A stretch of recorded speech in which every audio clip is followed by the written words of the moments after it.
Hey there, happy June. May was a crazy month in the real estate market and in the country as a whole. I'm sure you cannot look or listen anywhere without hearing news about recession and the coming crash, so on and so forth. So, in today's video, I want to talk through not only the numbers that happened in May, but more importantly, what I see happening coming based on everything shifting while taking into consideration the noise that you're hearing on a national level.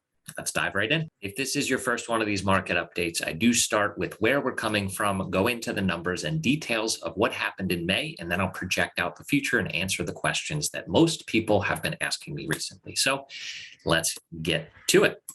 We have first talking about mortgage rates. That has been a roller coaster in the past. Again, we'll do a quick history lesson here. We started at around 3% in January. We skyrocketed all the way through 5.25% in April, and we're starting to see things hover around 5.25% here in May. But inventory, we had been sub 200 for most of 2022. We did come up above 200 in April and in late March, and we actually are currently sitting at 205. And if you remember correctly from last month, I thought we would have ended at 225, so I was a little bit wrong. But the days on market is holding steady and still staying extremely low. I don't expect that to change, but I will touch on that later. And prices are still going up. And as you can see here on the slide, the year-over-year gains are still absolutely bonkers. I expect to see those percentages come down, even if prices don't, simply because I use a 12-year rolling average. So this is looking 12 months in the past for median average sales. And once we start to drop off those lower prices from 12 months ago, even if we keep increasing at a small pace, this percentage change will decrease. Now, interesting thing here, and I wanted to change it up a little bit. I'm no longer going to start carrying from January of 2019 forward. I'm just going to do from 2019 or 3 whole years in arrears going backwards. So as you can see here, the bluish are the month of May for the last 4 Mays. And yes, it has trended down, but please keep in mind that in 2020, we were over 400 properties on the market, double what we are now. So to still have pending sales in the 50s is incredible, given that where we were just 2 years ago in the midst of the pandemic. So the closed sales are right on par with what I had expected. And 3 months in a row being about even is a coincidence, if nothing else. But again, there's still a lot of buying and selling happening here. It's not sitting on the market, so it's hard to see. But the velocity, and what we call velocity anyway, is how quickly things are churning through the market from listing to being sold. We're eating up about 38% in the month of May of all inventory that came. And it's been that way for 3 months running around 40%. So it's still incredibly strong, and shows that, where we are and how much demand still exists, even though it has decreased. I'll get to in a minute. Now, inventory on single family homes, we are staying flat 4 months running, really nothing to see here. We've stayed about flat on inventory with single families. The biggest change seems to be the amount of condos. Now, prices are continually rising at about 1% plus per month. And I don't anticipate that changing. That's a supply-demand driven factor. Now, days on market, again, we're down in the 40s. I expect that we stay there for the foreseeable future. Condos and townhomes, we did see a jump up in months of inventory here last month, but we stayed about flat, a small inch upwards in the month of May. And that is less to do with supply than it is with demand. We had a little bit less of a velocity there. But interestingly enough, I know last month I mentioned it looked like if you take the 1,000-foot view here, that the prices seems to be cresting and plateauing. And here we are taking a big, almost 2% jump for 2 reasons. This is a 12-month rolling average. So the month that fell off was a down month. Looking back, it was one of the very few that was not on a straight line upward trajectory. So that combined with having a larger than normal price jump, the median price jump for the month of May, gives you a big impact like this. So I do think this is an anomaly. I think we're going to go back to the inching upwards. We may even see a slight downward movement next month, and that's not because of the prices moving, but I'll touch on that and cross that bridge when we get to it. Days on market here are still going very, very much down. The condos that I listed in the month of May both got gobbled up incredibly quickly, one with multiple offers. So it's still very much there. Again, the demand is alive and well. People still want to be here despite all of the headwinds that we have in the market, primarily the interest rates. Now, where we're going, and this is what everybody wants to know. So mortgage rates, I initially had said about a month ago, I wouldn't be shocked if we get close to 6% come the fall. I still think that's a possibility, knowing that the Fed is going to do at least 5 more interest rate jumps over the course of 2022. And they also are going to be unwinding their balance sheet. And again, I'm not an economist. I don't want to bore you to death here. There are plenty of articles and videos you can find talking about that, but that's starting in June. So whether the market has already priced that in or not, we will see at month end, and we will be able to tell by what helps to move the mortgage rates up, down, or if they stay flat. So I expect, and experts expect, they stay around 5, low 5s for the foreseeable future, especially through the month of June.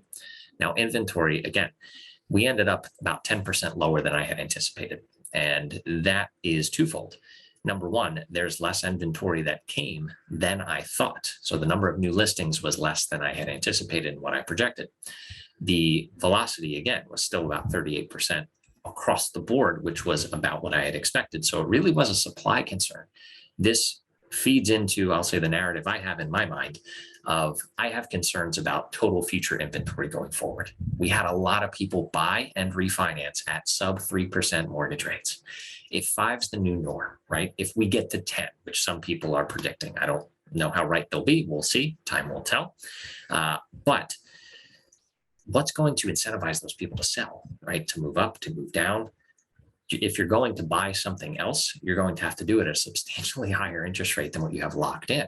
So I do anticipate inventory struggles here in town. And let's talk about the national narrative, right?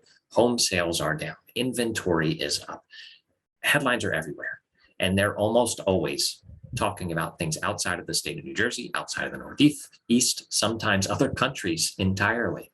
So why I do what I do here and put these videos out and track the data is to help you to separate what's actually happening on the ground here so that you don't get blinded by the national narrative, because real estate is not a national market. A lot of things are. The economy can be, but most things are hyper-local. So I will be the first to tell you if inventory is going to be going through the roof. I will tell you if demand has fallen off a huge cliff.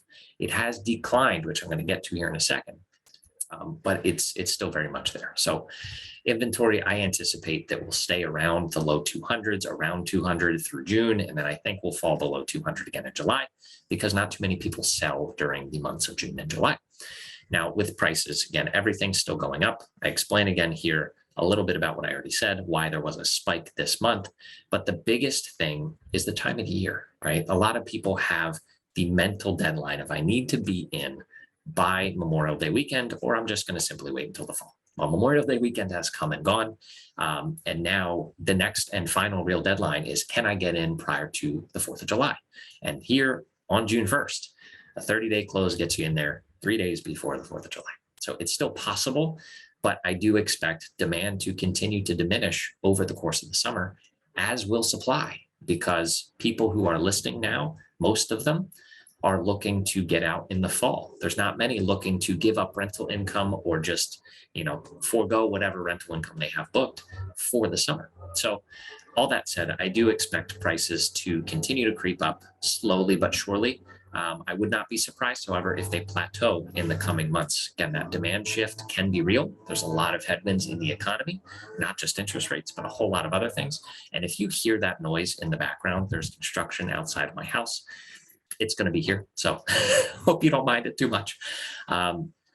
So that's my take on prices. Now, days on market, I'm going to stop talking about these at length because we're at a point where they're just going to stay low. As long as inventory is where it is, it's simply going to stay low. So ultimately, again, I think this is our new normal, but I would encourage you, if you are on the fence about selling, there are more outs than not that this is the strongest demand you're going to see for the foreseeable future. Do not hear me saying that prices are going to drop. I did not say that. The demand right now, this second, is what it is, while people don't know what the future holds, right? We're in the middle of a cloud of unknown with a lot of external variables. So if you are looking to move and you have a plan, which I've talked about at length in the past, you don't sell with no plan. If you have a plan and you're open to possibly thinking that this is the right time for you, let's have a quick conversation. I'm happy to answer any questions, show you the data at length to either help you make a decision one way or the other. So if you have any questions, as always, all my contact information is here. You can drop them right down in the comments below. And if you found this helpful and you aren't already, please give this video a like and subscribe down below. That shows YouTube more leaf blowing we have. Shows YouTube that people enjoy the content that I put out, and it will help more people to see. So with that said, thank you for stopping by as always, and I will see you on the next video.